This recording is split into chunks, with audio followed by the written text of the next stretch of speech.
सुमित्रा जी का बेटा था अमित और बहू का नाम था अमृता।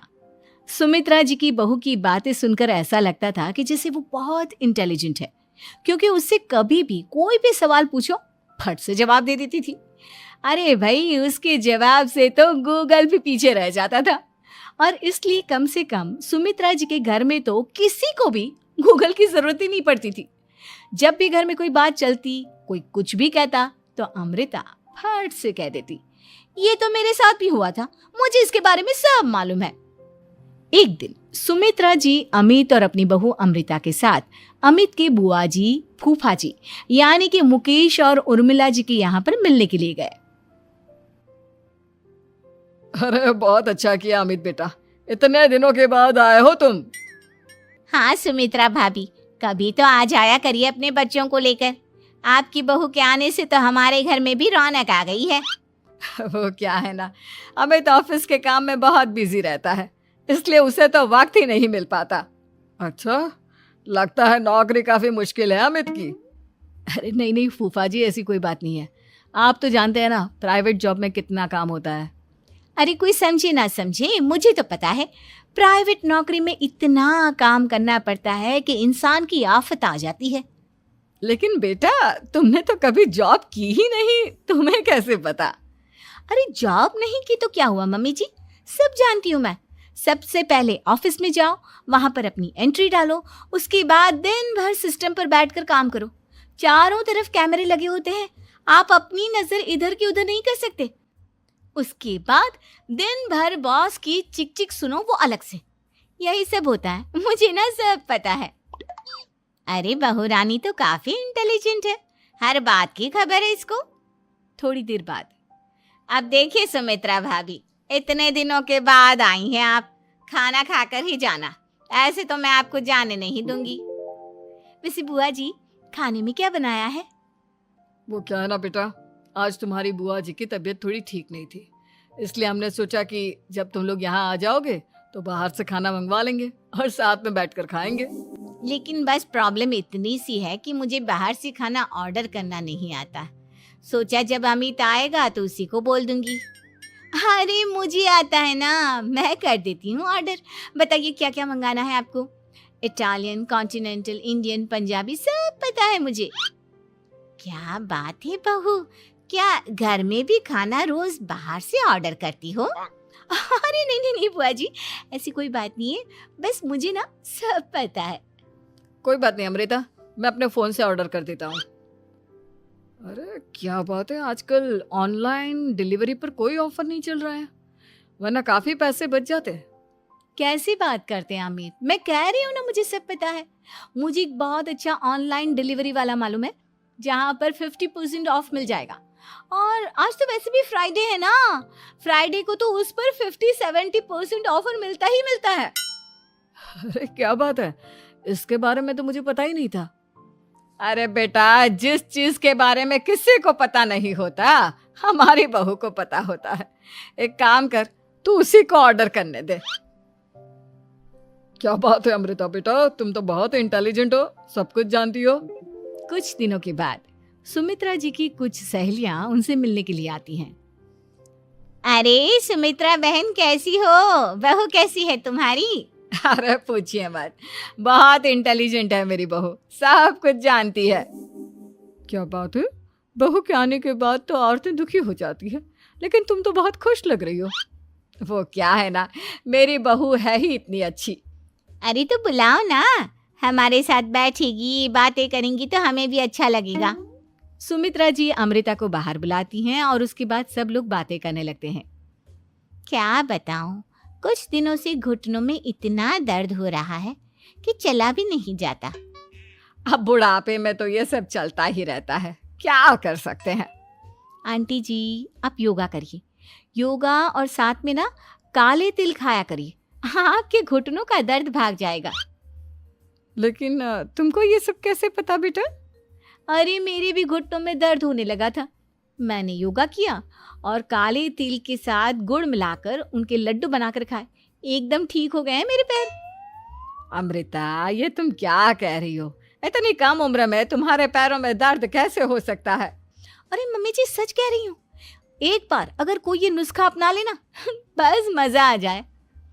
ठीक है बेटा, अगर तुम कहती हो तो मैं ये करके देखती हूँ। मुझे सब पता है आंटी जी, ये मेरे साथ हो चुका है, इसीलिए तो बता रही हूँ मैं आपको, ऐसे नहीं बताती किसी को। कुछ दिनों के बाद अमित अमृता को अपने दोस्तों के साथ घूमने के लिए ले जाता है। क्या यार, क्या जिंदगी हो गई है। सारा दिन ऑफिस का काम करते रहो, अपनी हेल्थ पर तो ध्यान ही नहीं दे सकते। अरे क्यों नहीं दे सकते अपनी हेल्थ पर ध्यान? सब दे सकते हैं, इंसान चाहे तो कुछ भी कर सकता है। क्या बात है भाभी, आप इतनी श्योरिटी के साथ कैसे कह सकती हैं? अरे आजकल ना एक से एक एप्लीकेशन है मार्केट में, और जानते हैं उसमें कुछ एक्सरसाइज तो ऐसी बताते हैं जिन्हें आप अपने ऑफिस में बैठे बैठे, मेरा मतलब लैपटॉप पर काम करते करते भी कर सकते हैं। अमृता, ऐसी एक्सरसाइज के बारे में तो मुझे भी नहीं पता था, तुम्हें कैसे मालूम? अरे मुझे सब पता है, हर चीज की खबर रखती हूँ मैं, जानते हैं ना आप। लेकिन ऐसी कौन सी एप्लीकेशन है और ऐसी कौन सी एक्सरसाइज है भाभी? एक मिनट, मैं आपको अपने मोबाइल में दिखाती हूँ। अरे वाकई में भाभी तो सही कह रही हैं। देखो यार, इसमें कितनी अच्छी एक्सरसाइज दिखाई गई है। अपनी चेयर पर बैठे बैठे एक्सरसाइज भी कर लो, काम भी और हेल्थ भी। वाह भाभी वाह, मजा आ गया। लेकिन अमृता, तुम्हें इस बारे में कैसे पता? अब मेरे साथ जो चीज हो चुकी है उसके बारे में तो मुझे पता होगा ही ना अमित। मतलब तुम कब ऑफिस में काम करने गई जो तुमने ऑफिस करते करते एक्सरसाइज की? मैं जो किचन में काम करती हूँ अमित, घर के काम, वो किसी ऑफिस के काम से काम है क्या? बस मैं भी वो सब करते करते इनमें से कुछ एक्सरसाइज ट्राई कर लेती हूँ, इसीलिए मुझे सब पता है। सही है यार, तुम तो बहुत इंटेलिजेंट हो। कुछ दिनों के बाद, ये क्या है? एक दोस्त ने मेरे साथ एक मजाक किया है, लेकिन समझ में ही नहीं आ रहा। अरे बेटा, तो अमृता से पूछ लेना, उसके पास कोई ना कोई जवाब जरूर होगा। ठीक कहती है मम्मी जी, मैं सब जानती हूँ। लेकिन अमृता, ये थोड़ा मुश्किल है, सोच लो। मेरे लिए कुछ भी मुश्किल नहीं, दुनिया की कोई भी पहेली हो मैं चुटकी में सॉल्व कर लेती हूँ। अच्छा ठीक है, देखो मेरे दोस्त ने मुझे एक खाली पेपर दिया है और कहा है कि इस पर उसने मेरे लिए कुछ मैसेज लिखा है। अब एक बात बताओ यार, खाली पेपर पर, आई मीन जिस पर कुछ भी नहीं लिखा हुआ, उसे मैं कैसे पढ़कर बताऊं? अरे बस इतनी सी बात, इसे तो मैं चुटकियों में सॉल्व कर दूंगी अमित। लेकिन कैसे बहू? इस पेपर पर तो वाकई में कुछ नहीं लिखा हुआ, एकदम खाली पेपर है, कैसे क्या पढ़ोगी तुम? अमित, एक छोटा सा काम करो, जल्दी से एक मोमबत्ती लेकर आओ। अरे बहू, पेपर में आग लगाने का इरादा है क्या? नहीं मम्मी जी, इस पेपर पर अमित के दोस्त का लिखा हुआ मैसेज पढ़ने का इरादा है। अमित कैंडल लेकर आता है।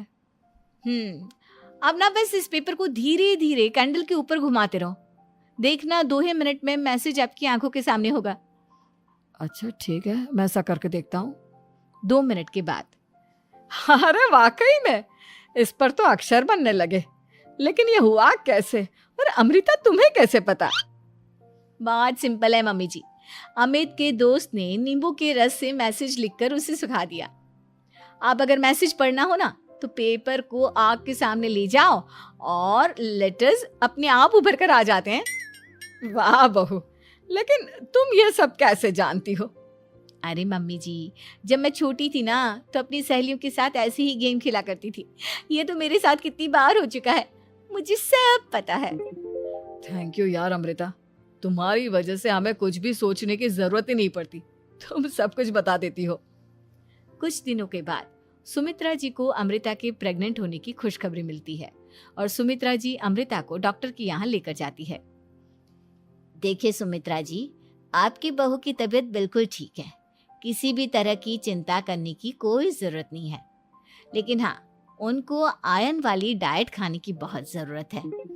ठीक है डॉक्टर साहब, आप बता दीजिए मैं अपनी बहू को क्या क्या खिलाऊं ताकि उसकी तबीयत ठीक रहे और आने वाले बच्चे की भी।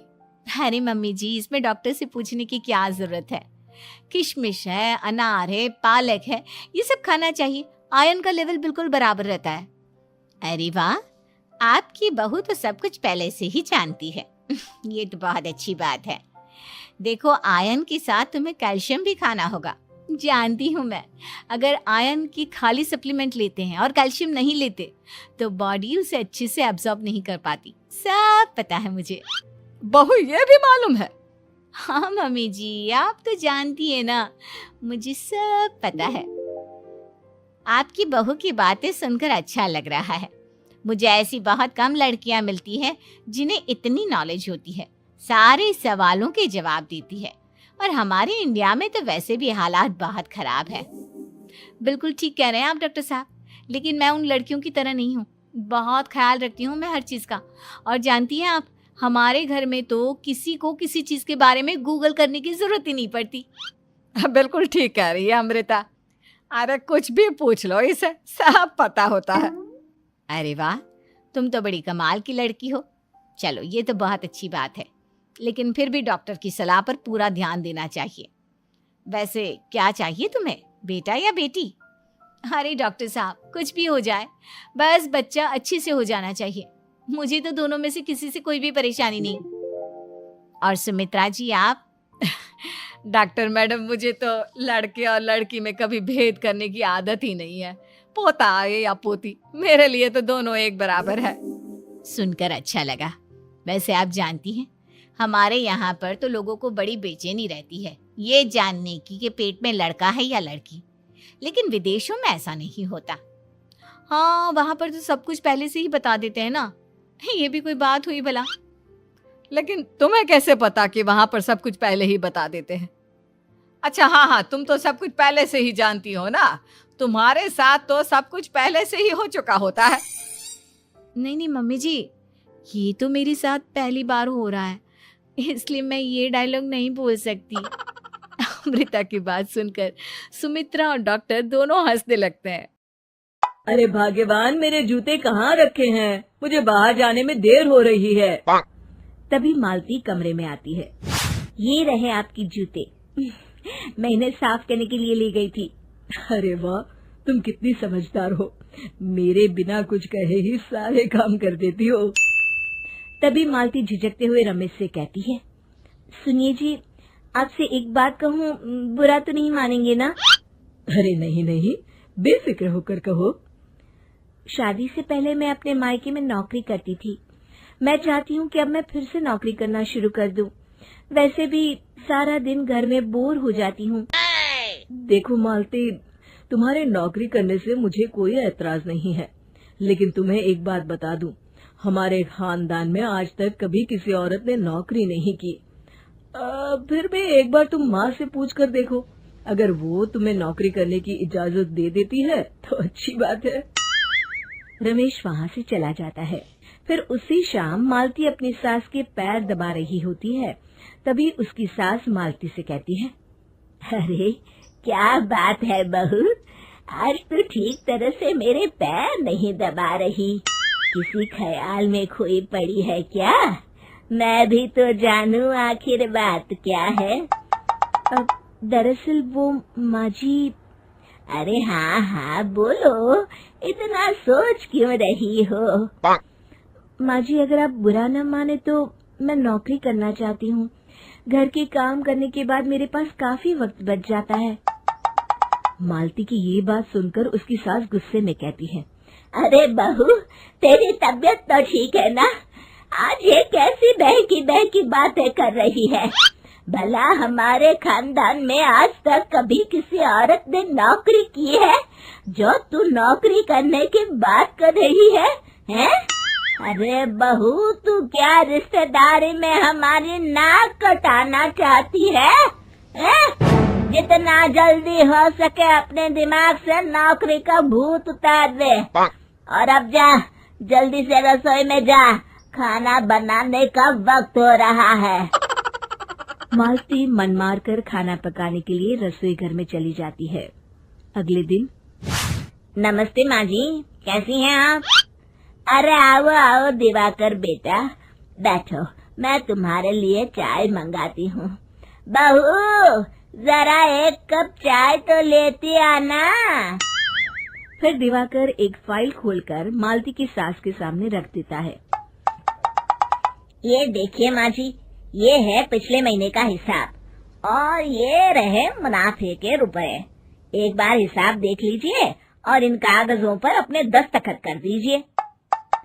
अरे दिवाकर बेटा, मैंने भला आज तक कभी तेरा हिसाब देखा है जो अब देखूंगी।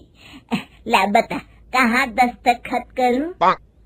तभी मालती चाय लेकर वहाँ आ जाती है और अपनी सास को बिना कागजातों को पढ़े इस तरह लापरवाही से दस्तखत करते हुए देखकर हैरान रह जाती है। अच्छा माँ जी, अब मैं चलता हूँ, फैक्ट्री में बहुत काम है। फिर दिवाकर वहाँ से चला जाता है। कुछ दिनों बाद मालती बाजार में कुछ सामान खरीद रही होती है। तभी एक बूढ़ा आदमी उसे आवाज देता है।